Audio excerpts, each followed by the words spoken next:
देख रहे हैं गुलिस्तान न्यूज। अभी तक का उर्दू खबरनामा लेकर मैं आपका मेजबान गौहर कुची आपकी खिदमत में हाजिर। तफसीलात से पहले सुर्खियों पर एक नजर।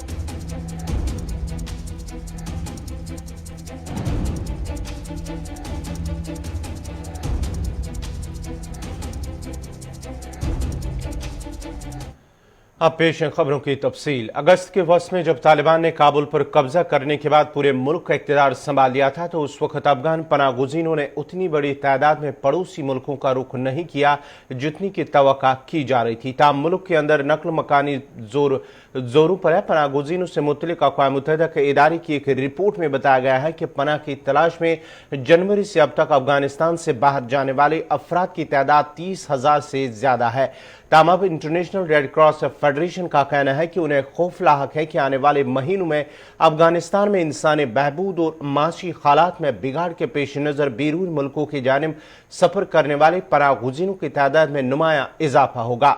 रेड क्रॉस हुकाम का कहना है कि अफगानिस्तान उस वक्त मुतअद्दिद पेचीदा हंगामी हालात की लपेट में है। उनका कहना था कि लाखों अफराद शदीद खुशकसाली, खुराक और पानी की किल्लत, अंदरून नकल मकानी, कोरोना वायरस के आलमी वबा और तबाह हाल मईशत का सामना कर रहे हैं। उनका कहना था कि उस वक्त एक और बड़ा मसला यह है कि बैंकों की सर्विसेज पूरी तरह बहाल नहीं हो सकी और लोगों को बैंकों की खिदमत तक रसाई में दुश्वारियों का सामना है। तर्जुमान ने कहा है कि उन्हें ये इत्तलात मिल रही हैं कि लोगों को अपने रकूब निकलवाने के लिए लंबी लंबी कतारों में तवील वक्त तक खड़े रहना पड़ रहा है और उन्हें एक हफ्ते में ज्यादा से ज्यादा $200 तक ही मिलते हैं। रेड क्रॉस की रिपोर्ट के मुताबिक अफगानिस्तान में 1,80,00,000 शहरियों को जिंदगी की बुनियादी सहूलियात मैसर नहीं है और उनकी जिंदगियां बचाने के लिए फौरी तौर पर इंसानी इमदाद की जरूरत है। रेड क्रॉस ने अफगानिस्तान में सख्त सर्दी के मौसम से खबरदार करते हुए कहा कि इस दौरान लोगों को मुश्किलात और मसाइब में मजीद इजाफा हो जाएगा और इस तशवीशनाक सूरत हाल के पेश नजर आइंदा महीनों में हजारों अफगान बाशिंदे पड़ोसी मुल्क का रुख करेंगे। तर्जुमान का मजीद कहना था कि रेड क्रॉस उन्हें तहफ़्फ़ुज़ और इंसानी इमदाद फराहम करने की तैयारी कर रहा है जिसकी उन्हें जरूरत है।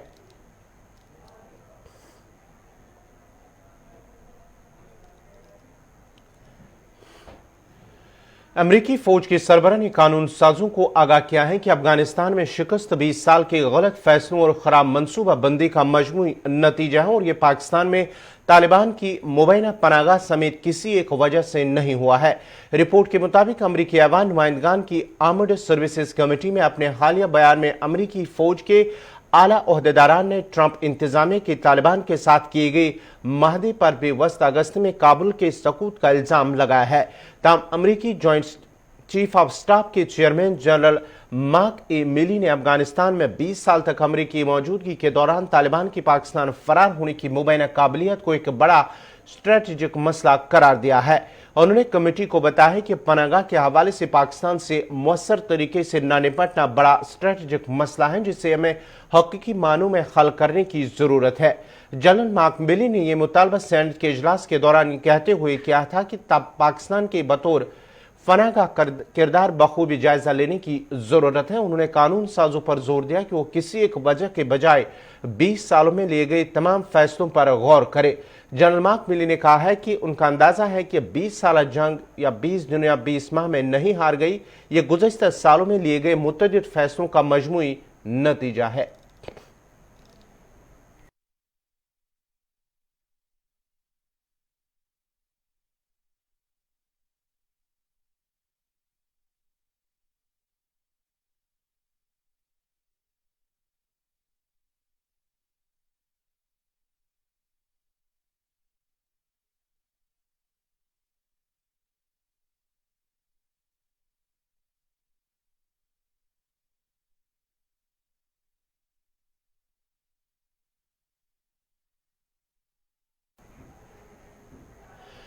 इधर दिल्ली से एक और बड़ी खबर इस वक्त आ रही है। दिल्ली के अंदर बड़ी खबर जो दिल्ली से बड़ी खबर इस वक्त आ रही है कि टाटा ने एयरलाइन इंडिया की बोली जीत ली है। टाटा ने एयर इंडिया की बोली जीत ली है। 2 हफ्ते कबल ही इसकी शुरुआत बोली की शुरू हुई थी और इस सिलसिले में टाटा ने अब इसकी बोली जीत ली है। करीब 68 साल बाद एयर इंडिया फिर टाटा के हवाले किया गया है। तकरीबन 68 बार, जहां पिछले गुज़िश्ता कई दिनों से इस पर बोली चल रही थी, वही टाटा ने अब इससे बोली जीत ली है और बताया जाता है कि तकरीबन 68 साल बाद ये वापस टाटा को एयर इंडिया की बोली जो लगी हुई थी गुज़िश्ता कई दिनों से, फिलहाल टाटा ने इस बोली को जीत लिया है। 2 हफ्ते कबल शुरू की गई थी और करीब 68 साल बाद एयर इंडिया फिर टाटा के हवाले किया गया है। इस वक्त आपको बड़ी खबर इस वक्त बता रहे हैं कि टाटा एयर इंडिया की बोली जीत ली है। टाटा ने एयर इंडिया की बोली जीत ली है। 2 हफ्ते कबल ही इसकी बोली शुरू हुई थी और तकरीबन 68 साल बाद एयर इंडिया वापस अब टाटा के हवाले है। मजीद तफसीलात के लिए हमारे साथ जुड़ चुके हमारे सीनियर साथी हर्ष भारद्वाज। हर्ष, क्या कुछ तफसीलात हैं इस हवाले से? एक बड़ी खबर जो दिल्ली एयर इंडिया के हवाले से कि एयर इंडिया फिर 68 साल बाद यानी कि 68 ईयर्स के बाद ही वापस टाटा के हवाले। बिल्कुल, क्योंकि 1932 का जिक्र करना यहाँ पर कुछ जरूरी होगा, क्योंकि 1932 में टाटा एयरलाइंस की स्थापना की गई थी, लेकिन दूसरे विश्व युद्ध के बाद इस विमान की सेवाओं को रोक दिया गया था। लेकिन आज़ादी के बाद यानी 1947 में एयर इंडिया की 49% भागीदारी सरकार ने ले ली थी और 1953 में इसका राष्ट्रीयकरण हो गया था। लेकिन आपकी बात ठीक है कि 68 साल बाद एक बार फिर से वही तस्वीर देखने को मिल रही है, लेकिन जिस तरीके से घाटे में चल रही थी और तकरीबन ये बताया जाता है कि इस पर जो कर्ज था वो 38,000 करोड़ रुपए से ज्यादा का था और इसी वजह से ये तस्वीर देखने को मिली है कि सबसे ज्यादा बोली लगाई गई है टाटा सन्स की तरफ से और टाटा सन्स की अब एयर इंडिया हो गई है। पर ये देखने वाली बात होगी कि टाटा सन्स हमेशा से सबसे ऊपर रहा है कोई बिजनेस करने में और अब एयर इंडिया को किस तरीके से चलाता है, क्या मुनाफे में एयर इंडिया रह पाती है, ये क्या देखने वाली बात होगी। लेकिन एयर इंडिया की अगर कुल प्रॉपर्टी का जिक्र करें तो कुल प्रॉपर्टी को लेकर भी ये कहा जा रहा था कि धीरे धीरे वो कम होती जा रही थी, जिसके बाद सरकार ने उसे बेचने का फैसला लिया और अब खास तौर पर हम देख रहे हैं कि जो 38,000 रुपए करोड़ का कर्ज था अब वो किस तरीके से बैलेंस हो पाएगा, खासतौर पर क्योंकि अब तो सरकार ने उसे बेच दिया है, टाटा सन्स के हाथ में वो चली गई है। लेकिन अगर ऐसा टाटा सन्स ने कर दिया और टाटा सन्स इसको चलाने में कामयाब हुई, बैलेंसिंग हुई, तो वाकई ये बड़ी बात होगी और एक एग्जाम्पल सेट हो पाएगा कि 68 साल बाद जब एक बार फिर से इनके हाथ में आई है, टाटा सन्स के हाथ में आई है, तो क्या वो सरकार जो चला रही थी एयर इंडिया को उससे बेहतर चलाने में कामयाब होगी, ये खैर वक्त बता पाएगा। खैर सर, ये भी बताएगा अब जो अब नाम है एयर इंडिया का, क्या इस नाम को भी तब्दील किया जाएगा टाटा की जानिब से या कि नाम यही एयर इंडिया के नाम से ही चलेगी टाटा की जब हवाले हुई है?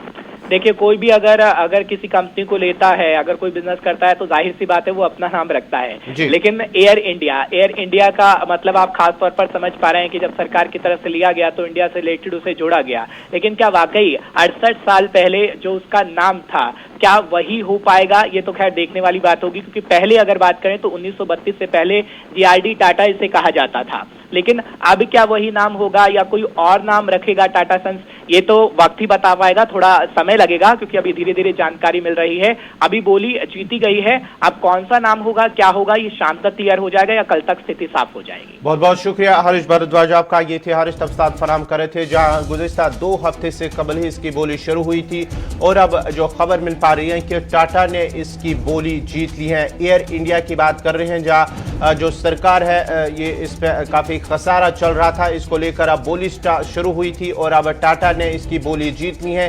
तकरीबन 68 साल के बाद ये एयर इंडिया कंपनी जो एयर इंडिया एयरलाइंस है ये दोबारा टाटा के हवाले हुई है।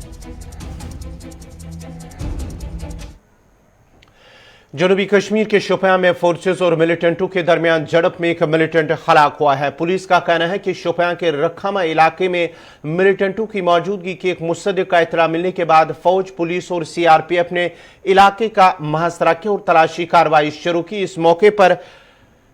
इस मौके पर जो ही फोर्सेज एहलकार उस जगह पर पहुंची जहां पर मिलिटेंट मौजूद थे, तो वहां पर मिलिटेंटों ने फोर्सेज एहलकारों पर गोली चलाई, जिसके बाद दोनों के दरमियान अंधाधुंध गोलियां चली हैं और गोलियों के तबादले में फोर्सेज ने एक मिलिटेंट को हलाक किया है। हलाक हुए मिलिटेंट का ताल्लुक टीआरएफ तंजीम से बताया जाता है और हलाक हुए मिलिटेंट की शिनाख्त जो है वो रेडवनी बाड़ा कुलगाम के रहने वाले मुहिब लोन के बतौर हुई है, जो कि गुज़िश्ता माह की 9 तारीख से लापता था। शोपियां के इलाके में आज अल सुबह ही एनकाउंटर फोर्सेस के साथ झड़प में एक मकामी मिलिटेंट की हलाकत की खबर आई है। रेडवनी बाला कुलगाम, जो कि 9 सितंबर से लापता था, उसकी हलाकत हुई है और पुलिस का कहना है कि हलाक हुए मिलिटेंट से हथियार भी बरामद किया है। शोपियां इलाके से खबर जो आज अल सुबह ही वहां पर मिलिटेंटों की मौजूदगी की इतला के बाद फोर्सेस ने ऑपरेशन शुरू किया था।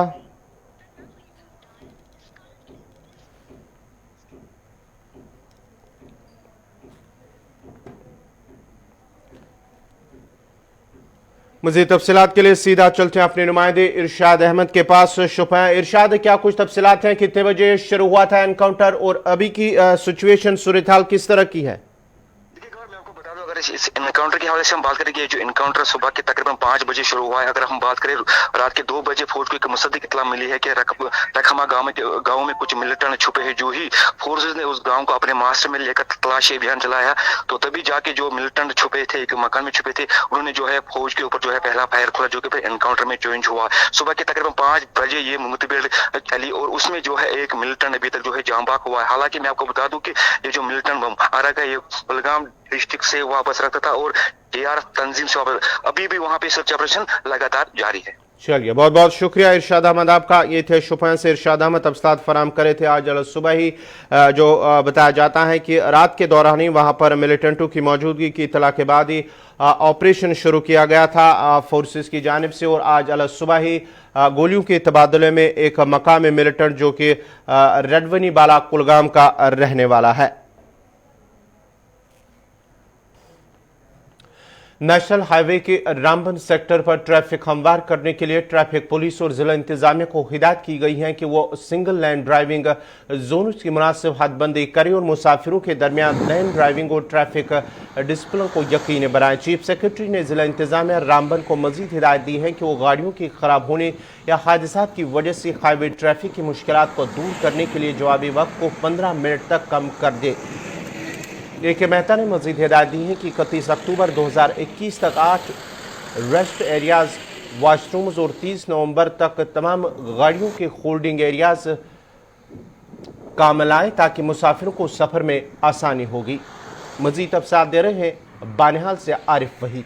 चीफ सेक्रेटरी की जानिब से जो आला सतही मीटिंग मुनक्किद की गई है, जिसमें सभी महकमा जात के सेक्रेटरीज को जो है हिदायत दी गई है कि खुसूसन जो ऑनगोइंग प्रोजेक्ट्स है, तरक्याती मंसूबे हैं, उनकी अमल आवरी के लिए जो है हिदायत दी गई है। और मैं आपको बताने की कोशिश करूंगा कि जम्मू श्रीनगर कौमी शाहरा की अगर हम बात करना चाहेंगे, जहां पर चीफ सेक्रेटरी ने जो है सख्त हिदायत दी है कि 1 हफ्ते के अंदर अंदर जहां पर रामबन बानिहाल स्ट्रेच में जो स्लाइड प्रून एरियाज है, जो जहां पर जो है पसिया उतरने का खतरा रहता है, वहां पर क्रैश बैरियर्स लगाने की यहाँ पर जो है वो हिदायत दी गई है। और कहीं न कहीं पे जो कान कनी के जो मामला है वहाँ पर अलॉटमेंट भी जो है वो जारी की गई है, जिसमें ये कहा गया है कि यानी जो अलॉटमेंट जो है दी गई है कि मुकर्रर मुद्दत वक्त में यहाँ पर जो कान कनी के रिलेटेड जो मटेरियल निकालना है, ताकि जो सेमी जो रिंग रोड्स है उसमें मटेरियल की कोई कमी जो है वो देखने को नहीं मिले। और खुसूसन जो है रामबन बानिहाल स्ट्रेच में जहाँ पर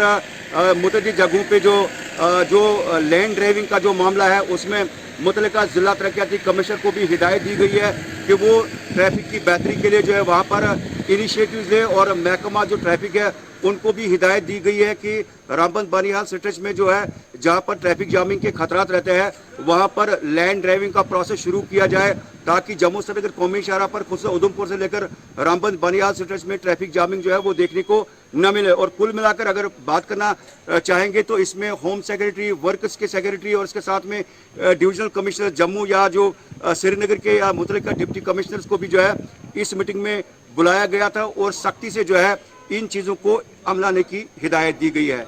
कैमरा पर्सन जैद राजा के साथ आरिफ वहीद। वादी में कोरोना की मौजूदा सूरत हाल के दौरान अगरचे मस्बत मामलात में उतार चढ़ाव देखने को मिल रहा है, तमाम डॉक्टर निसारुल हसल का कहना है कि वायरस की शिद्दत में काफ़ी कमी आई है। उन्होंने कहा कि वैक्सीन ही एक बेहतर बचाव है, तमाम अवाम को SOPs पर भी सख्ती से अमल करना होगा।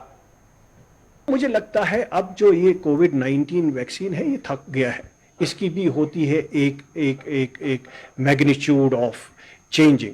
अब ये काफ़ी चेंज हो गया है, हमने डेल्टा वेरिएंट भी देखा है, हमने डेल्टा प्लस भी देखा है, कुछ और वेरिएंट्स भी आ गई हैं, बट आई डोंट थिंक जो काफ़ी सारे वेरिएंट्स आ गए हैं, वेरिएंट्स ऑफ इंटरेस्ट या वेरिएंट्स ऑफ कंसर्न है, उसमें वो सीवियरिटी नहीं रही है, उसमें वो मैग्नीट्यूड नहीं रहा है कि मतलब मुझे नहीं लगता है कि ऐसा कोई वेरिएंट अब आएगा जो शायद कि इवेड करेगा इफेक्टिवनेस ऑफ द वैक्सीन। मुझे लगता है अब ये this is going to end very soon जो हमारा ये पैंडेमिक है, लेकिन दैट डज नॉट मीन हम कॉम्प्लेसेंट रहेंगे।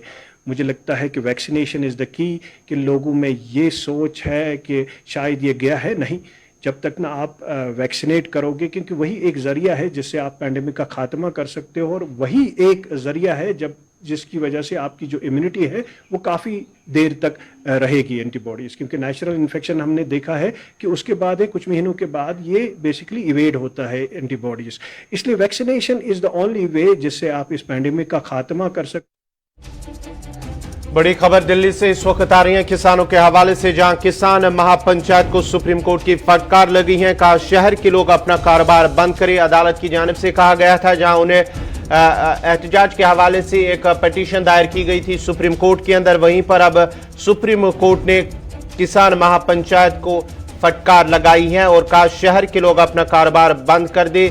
सड़क और रेल रोकने से अदालत ने नाराजगी का इजहार किया है। दिल्ली से बड़ी खबर सुप्रीम कोर्ट के हवाले से, जहां किसानों का लगातार एहतजाज है। उन्होंने महापंचायत के हवाले से जो एक अर्जी दायर की थी, वहां पर अदालत में सुप्रीम कोर्ट के अंदर सुप्रीम कोर्ट ने नाराजगी जताते हुए जहां उन्हें फटकार लगाई, वहीं उन्होंने सड़क और रेल रोकने से भी नाराजगी जताई है।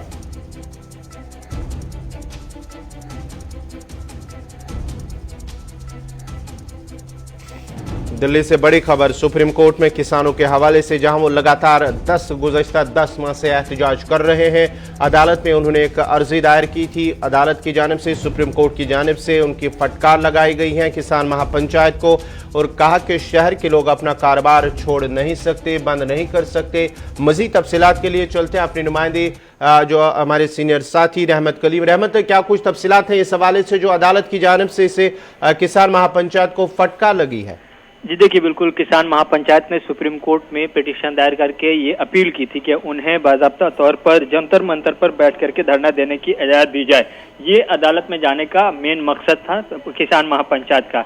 लेकिन ऐसे में सुप्रीम कोर्ट ने जो सूरत हाल है, मौजूदा सूरत हाल है, जो दिल्ली से मुल्लका सरहदों की तस्वीरें हैं, जो बंदिशें हैं, जो पाबंदियां हैं, या जिस तरह से सड़क और हाईवे को रोक रखा है, या पंजाब के कई शहरों में जिस तरह से रेल रोक रखा है, इन तमाम चीज़ों को सुप्रीम कोर्ट पहले ही से जान रहा था। इसीलिए पहली फुर्सत में नाराजगी का इजहार करते हुए किसान महापंचायत पर फटकार की लगाई है और कहा है कि क्या आप दिल्ली आना चाहते हैं? इसका मतलब है दिल्ली के लोग अपना कारोबार बंद कर दें? क्या दिल्ली के लोग अपनी दुकानों को बंद करके बैठ जाएं? क्या दिल्ली के लोग या यहाँ के शहरी आपके इस फैसले से खुश होंगे? अगर हम इजाजत दे देते हैं तो क्या यहाँ के लोग अपनी जिंदगी पुराने तरीके से या पहले रोजमर्रा की जिंदगी उसी अंदाज में चल पाएगी जैसे चल पा रही है? हम कैसे आपको इजाजत दे दें? ये सुप्रीम कोर्ट ने बाज़ाब्ता तौर पर नाराजगी का इजहार करते हुए कहा कि आपने जो सड़कें बंद कर रखी हुई हैं और जो रेल रोक रखा है, इन तमाम चीजों से जो नुकसानात हो रहे हैं, जो अवामी नुकसानात हो रहे हैं वो अपनी जगह पर, लेकिन मुआशी नुकसानात भी हो रहे हैं। इन तमाम हवालों से जो फैसला सुप्रीम कोर्ट ने करना था वो ये बताया कि हम आपको कैसे दे सकते हैं इजाजत। यानी साफ हो गया पहली तस्वीर में कि सुप्रीम कोर्ट इस फैसले की तरफ जाता हुआ दिखाई नहीं दे रहा है कि किसानों को जंतर मंतर पर एहतजाज मुजाहरे और धरने की इजाजत देगा। लेकिन इस मामले पर अगली समाअत जो है सोमवार के दिन होगी। ये सुप्रीम कोर्ट में नई तारीख तय की गई है, लेकिन सुप्रीम कोर्ट से आज कहीं न कहीं खाली हाथ किसान महापंचायत लौटता हुआ दिखाई दे रहा है। इसके पीछे भी एक बड़ी वजह है। बड़ी वजह यह है कि किसानों के खिलाफ या किसानों ने जो दिल्ली से मुल्का सरहदें हैं, चाहे वो सिंगू बॉर्डर हो या टिकरी बॉर्डर हो, इन बॉर्डरों पर जो बैठ करके रास्ते को और हाईवेज को ब्लॉक कर रखा है, इसको खुलवाने के लिए कई पिटीशन गुज़श्ता कई महीनों के अंदर में अब तक के सुप्रीम कोर्ट और हाई कोर्ट में दाखिल की जा चुकी है। इस मामले की समाअत चल भी रही है। ऐसे में किसान महापंचायत को इस चीज का अंदेशा है कि आने वाले दिनों में अदालत से ये फैसला आ सकता है कि उन्हें जल्द से जल्द किसी भी तरह से खाली कराया जाए। इसलिए बाकायदा तौर पर नई चाल के तौर पर, नई तरकीब के तौर पर किसान महापंचायत ने यह फैसला किया है कि क्यों न सुप्रीम कोर्ट से हम मंजूरी लेकर के जंतर मंतर का रुख करें, लेकिन यहाँ भी सुप्रीम कोर्ट से किसान महापंचायत को मायूसी और खाली हाथ लौटने का मौका मिलता हुआ दिखाई दे रहा है। बहुत बहुत शुक्रिया रहमत कलीम आपका। ये थे रहमत कलीम तफसात फराम कर रहे थे जहां किसान महापंचायत की जानिब से सुप्रीम कोर्ट में एक अर्जी दायर की गई थी कि वह उन्हें जंतर मंतर पर एहतजाजी धरना देने की इजाजत दी जाए, महापंचायत की इजाजत दी जाए। ताहम सुप्रीम कोर्ट की जानिब से उन्हें फटकार लगाई गई और साथ ही साथ उन्होंने नाराजगी का भी इजहार किया है। सुल्तानुल आरिफीन हजरत शेख हमजा मखदूम साहब रहमतुल्लाह अलैह की 459वां उर्स पाक की तकरीबात कोविड-19 की मौजूदा सूरत हाल की वजह से मुख्तसर की गई हैं, जबकि इंतजामिया की जानिब से शब ख्वानी की इजाज़त भी नहीं दी गई। ताहम कम ही तादाद में ज़ारीन हजरत महबूब उल आलम रहमतुल्लाह अलैह के आस्तान आलिया श्रीनगर पर हाजिरी दी।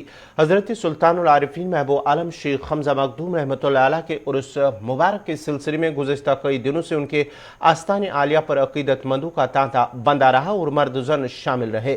वही खुदामान ज़ियारत ने गुलिस्तान न्यूज़ से बात करते हुए कहा कि आस्तान आलिया पर नमाज जुमा की अदायगी नहीं होगी।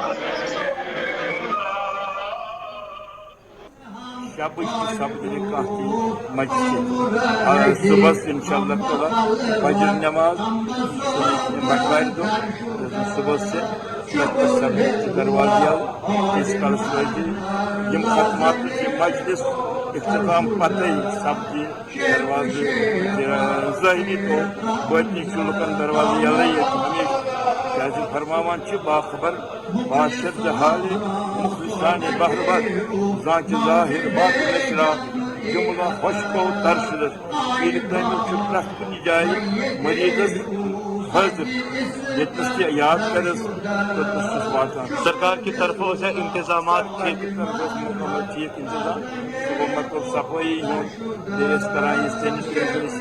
करा अलबत्त पुलिस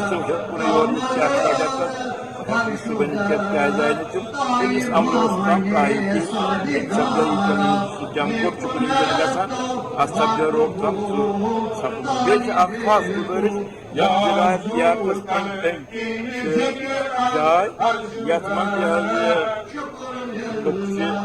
रोजान नबर दुकान कर वन तरीक चंद चूर कर तथ रोकथाम मनशियात तथ गवर्नमेंट अस्सलाम वालेकुम हजरत आलशूर मुबारक। सरहद राजौरी थाना मंडी में एक निजी स्कूल में 32 तलबा की डॉक्टर की निगरानी में कोविड-19 मस्बत रिपोर्ट होने के बाद जहां CSC थाना मंडी के एक डॉक्टर को मुअत्तल किया गया, वहीं जिला तरक्याती कमिश्नर राजौरी ने कहा कि मामले में इंक्वायरी जारी की। याद रहे कि 27 सितंबर को एक ही स्कूल के 32 तलबा कोरोना मस्बत आने के बाद NT-PCR टेस्ट से मनफी आए थे।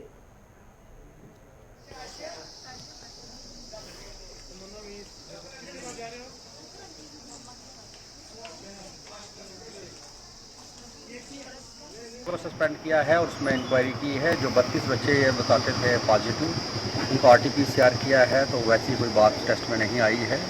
उसमें इंक्वायरी कर रहे हैं कि क्या डॉक्टर का कसूर है या बाद में देखते हैं कि कोई किट में कोई दिक्कत तो नहीं थी, तो ये इंक्वायरी बताए।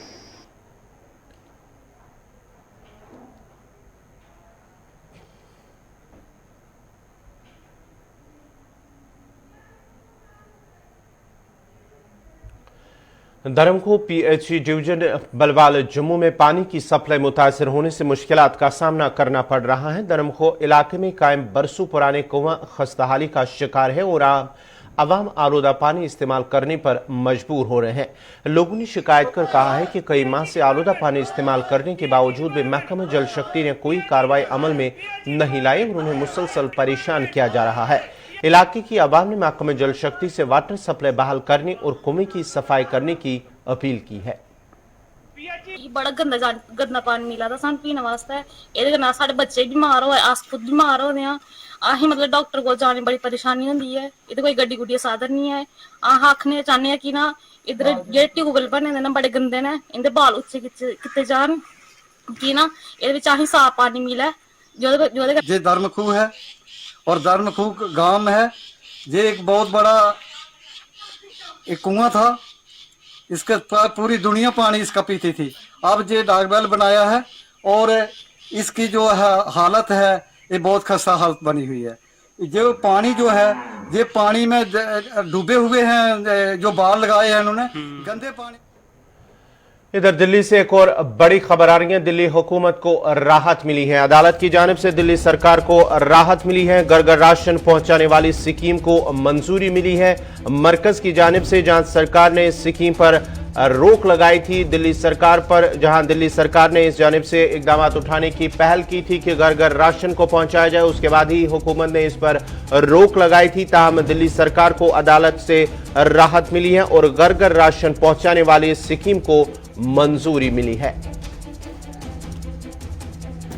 इसी के साथ ही अभी तक का उर्दू खबरनामा इख्तिताम पजीर हुआ चाहता है। अपने मेजबान गौहर कुछे को इजाजत दीजिए। अल्लाह हाफिज।